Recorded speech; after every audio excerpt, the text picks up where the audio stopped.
Sony is considering a partial spin-off and listing of its financial unit, which includes online banking and insurance businesses. This move could unlock the value of one of its most profitable and stable segments, which accounts for about a third of its operating income. Sony Financial Holdings, as the unit is called, has been a subsidiary of Sony since 2004, but it operates independently from the parent company. Sony owns about 65% of the unit's shares, while the rest are traded on the Tokyo Stock Exchange. By spinning off and listing part of its financial unit, Sony could raise cash and reduce its exposure to the risks and regulations of the financial sector. It could also focus more on its core businesses of gaming, music, and entertainment, which have been driving its growth in recent years. Sony could also use the proceeds from the spin-off to invest in new technologies and acquisitions, such as artificial intelligence, cloud computing, and streaming services. However, the spin-off plan is not without challenges and uncertainties. Sony would have to convince its shareholders and regulators that the move is beneficial for both the parent company and the financial unit. It would also have to deal with the potential impact of the COVID-19 pandemic on its financial performance and outlook.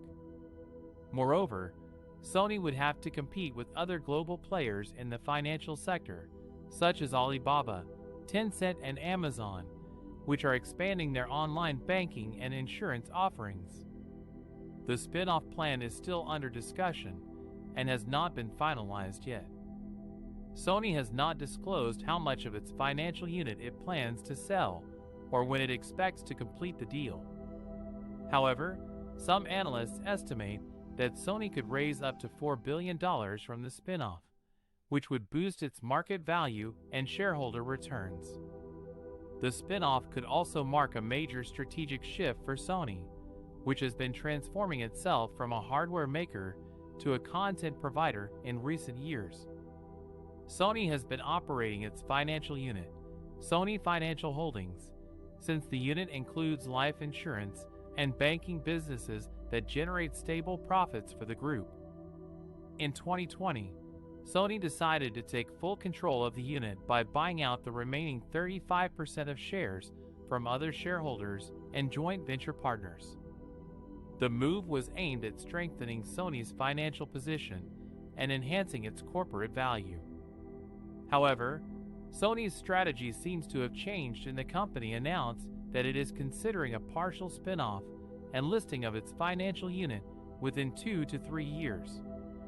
Sony said it plans to retain a stake of slightly less than 20% in the new entity, which would still carry the Sony brand name. The reason for this reversal is that Sony wants to focus more on its entertainment and image sensor businesses, which require more investment and offer higher growth potential. Sony has been expanding its entertainment assets by acquiring EMI Music Publishing, Crunchyroll, and other content providers in recent years. It has also been investing heavily in its image sensor division, which supplies chips for smartphones, cameras, and other devices. Sony believes that these businesses can create more synergies with its video game, music, and movie divisions, and enhance its competitive edge in the global market. By spinning off and listing its financial unit, Sony hopes to unlock value for its shareholders and improve its capital efficiency.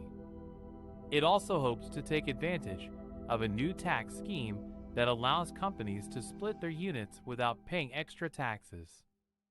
The move has been welcomed by investors and analysts, who see it as a sign of Sony's willingness to adapt to changing market conditions and pursue growth opportunities.